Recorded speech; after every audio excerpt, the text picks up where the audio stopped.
Hi guys, and welcome back to Reads Readers with your host, Clinton Reed. And today I've got an exciting announcement for you guys. It's for our next round of the Season-A-Thons. The first one that's going to take place in 2021! And that is the Spring into Reading-A-Thon, our second lovely baby. Way back in the day when we first started these, me and Mel from Completely Melanie, we never thought you guys would want more than just fall into Reading-A-Thon. But we've now just taken over all the seasons and we're having a gale time. So I've got a stack of books here that are going to coincide with some of the prompts. I'm going to get into them in a second. But all the information you're going to need is pretty much the season. If I look this way, I've got the papers right here.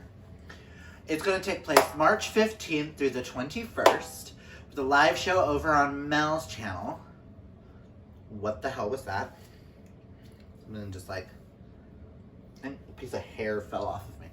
Okay, going to take place on the 20th on Mel's channel, 2 p.m. Central Time. And with our lovely co-host, who's back again, back again. And that is Kaylani from Kaylani Simply Me. We have now decided to make her a permanent co-host because you guys loved her so much. So Mel, me, and Kaylani will be on Mel's channel at 2 p.m. Central Time to discuss the group book with the author, which we'll get there in a little bit. And then we'll have a live show again about 7 o'clock Central Time. You just got to keep an eye out for that one for the after hours show. But other than that, let's get into what you guys are looking for. And that is the challenges. Because this Season-A-Thon is going to take place over 7 days. 15th, which is a Monday, through Sunday the 21st. We thought we would give you 5 wonderful challenges, which I have a few books for each. Some have 1, some have a few, some have 8. I'm such an indecisive person. And yes, I did rearrange the shelves a little bit. Tell me what you guys think in the comments below. I still think they're a little busy and a few things are going to change up. But whatever. And Sterling will be in quite more of my videos as well because we're going to start doing book hauls and wrap-ups and stuff together. But sadly, boyfriend's at work, so y'all only get me for the us. And I'm still working on my TBR, which will come to you guys before the Season-A-Thon starts. Right. But let's get into these challenges. Challenge number 1 is spring cleaning. We all need to dust off our shelves, don't we? So read a book that's been collecting dust on your shelves. Now, we're going to leave that open to interpretation. Also, side note, you hear any noises? The neighbors are stomping up and down the runway out there. I don't know what the fuck they're doing. Still snowed in out there a little bit, but whatever. But now y'all can interpret this spring cleaning however you want. You can select a book like I have the Thomas Berryman number by James Patterson, which has been on my shelf for, God, 4 or 5 years now. I've lost my copy and gotten a new copy, so it's like, I can't remember how long it's been. Or one that's a sneak peek to our upcoming book haul. Something like Twice in a Blue Moon by Christina Lauren, which is new to your shelf and just recently collecting dust. So I'm going to leave that a little bit open to interpretation there for whatever you guys want to do for yours. I already have an idea of what's going to go for mine. Challenge number 2 is Luck of the Irish. Luck of the Irish. I can't do an Irish accent. Sorry, guys. But because St. Paddy's Day falls in this week, you're going to have to read a book with green on the cover. Now this, I have lots of choices here. You could do something with tons and tons of green, like The Tenant by Catherine Ingberg, which spine is completely green. You can do something like Clap When You Land by Elizabeth Acevedo, which only has like a little bit of green here and there, and on the spine in the back. You can do something like The Cousins by Karen and McManus, which has like a little bit of green over here, and like the beige walls have like a hint of green. I would count that. Or, if you want to get experimental, you can read a couple of graphic novels, such as Teen Titans Beast Boy by Cami Garcia and Gabriel Piccolo, or Heartstopper by Alice Oseman. Both have several different shades of green on the cover. I just wanted to give you some options of a book, graphic novel, really getting into the graphic novels again this year. I'm having a field day. So far, my best book of the year has been a graphic novel. More on that later. Number 3 is Over the Rainbow. Because you got to search for that pot of gold, right? So you can either read a classic or a retelling. For classics, I have like 4 choices here. You could read something like Peter Pan by J.M. Barrie, which also has green on it. So you could hit 2 challenges at once. Or you could read something like The Picture of Dorian Gray by Oscar Wilde, which is short. Or Anne of Green Gables by Ellen Montgomery, which has lots of green on the cover too. Or even something like Gentlemen Prefer Blondes and But Gentlemen Marry Brunettes by Anita Loos. Or for the retellings, you could do something like A Curse So Dark and Lonely by Bridget Kimmerer, which is a retelling of Beauty and the Beast. Or These Violent Delights by Chloe Gong, which is a retelling of Romeo and Juliet.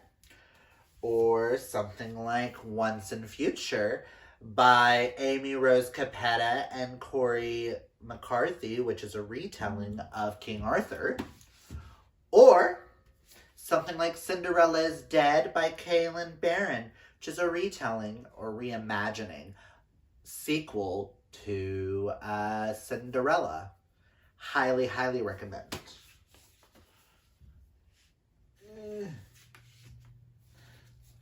And yes, you can double up, triple up, quadruple up, however you want to do that with these. Don't care, just enjoy reading. Challenge number 4, because it's Women's Pride Month, is Women's March, to read a book that features a strong female character.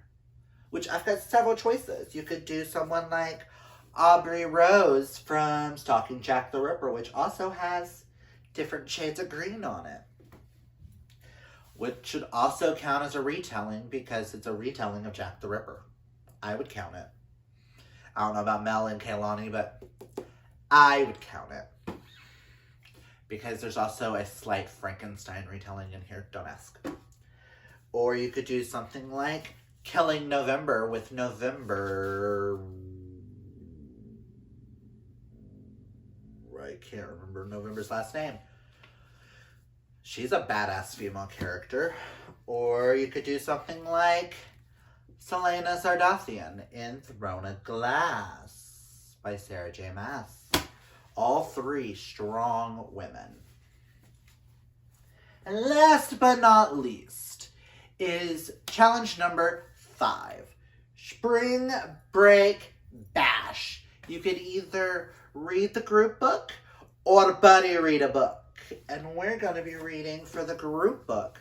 It's one of Mel's all-time favorites, and that is A Semi-Definitive List of Worst Nightmares by Krystal Sutherland. By the way, Mel, that is a title. Can we talk about that title? Which also, Krystal Sutherland will be joining us on the live show to discuss her upcoming book and to discuss this book with us. Which I am super excited. I'm kind of scared, but it just sounds phenomenal, and I can't wait to buddy read it all with you guys. So let us read what it's about together. Ever since Esther Soller's grandfather met death, her entire family has been cursed to suffer one great fear in their lifetime, a fear that will eventually lead each and every one of them to their graves. Take Esther's father, for instance. He is an agoraphobe who hasn't left the basement in 6 years. Then there's her twin brother, Eugene, whose fear of the dark goes far beyond the things that go bump in the night. And her mother, Rosemary, is absolutely terrified of bad luck. As for Esther, she's managed to escape the curse so far.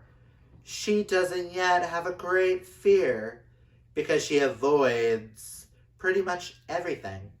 Elevators, small spaces, crowds, anything that might trigger a phobia is off limits, and it's meticulously recorded in her semi-definitive lists of worst nightmares. Esther thinks she has it all figured out until she's reunited with an old elementary school classmate and her first crush, Jonah Smallwood. The encounter leaves her stranded at a bus stop and swindled out of her phone, all her cash, a fruit roll-up she's been saving, and her list, not to mention her dignity. But the theft is also the beginning of an unexpected friendship between the two. One that sends the pair on an uproarious, that's a word, and powerful journey of self-discovery as they try to break the curse that's consumed Esther's family. Together they face their greatest fears, one deliberating phobia at a time, only to discover the one fear they hadn't counted on: love. The author of the critically acclaimed Our Chemical Hearts returns with a hilarious and heartbreaking love story for the ages. And that just sounds really good. And I cannot wait to read that and discuss it with Krystal. I have been wanting to read it because it's one of Mel's favorite books. She kindly sent it to me a little over a year ago, I think, for my birthday. I want to say it was my 29th birthday, but hey. Things have happened over the last 2 years, so... Hey, Mel, I'm finally getting to it! And Mel's the one who's been pushing for this. But alright, you guys like the challenges? Remember, this is taking place the 15th through the 21st of March. Get those TBRs ready. Do you know what you're going to read for the challenges? Comment down below and let me know. And don't forget to join us on the live show on Mel's channel on March 20th at 2 p.m. Central Time. But yeah, have you read any of these? Did I spark your fancy with any of them? I already have ideas of what to read myself. I'm kind of stuck on one of them, though. Seeing as Mel changed up our buddy reads, it kind of took away one of my books that I was going to use for one of the challenges, but we shall see what I come up with. So I hope you guys like this video. I hope you guys join us. Comment down below and let me know. I love our season-a-thons. They're our babies. Spring into reading is one of my favorite ones to do. Same with fall into reading. Actually, I'm partial to all of them. And I actually plan on trying to hit all the challenges this time. what? Me hit all the challenges in one of our readings? Wouldn't that be the day? When y'all see the buddy read the list that I'm thinking about doing, y'all will understand. Let's just fingers crossed that I can hit all 5 challenges. That's all I hope. We all know at least one book that's going to get read. Hopefully. Oh well. But if you like this video, hit that thumbs up. And if you're new, might as well hit that subscribe, because you know you want to join me, Mel, and Kaylani. Hope you guys have a wonderful, amazing day, and I hope you guys join us. And always remember to be fabulously yourself. Oh boy!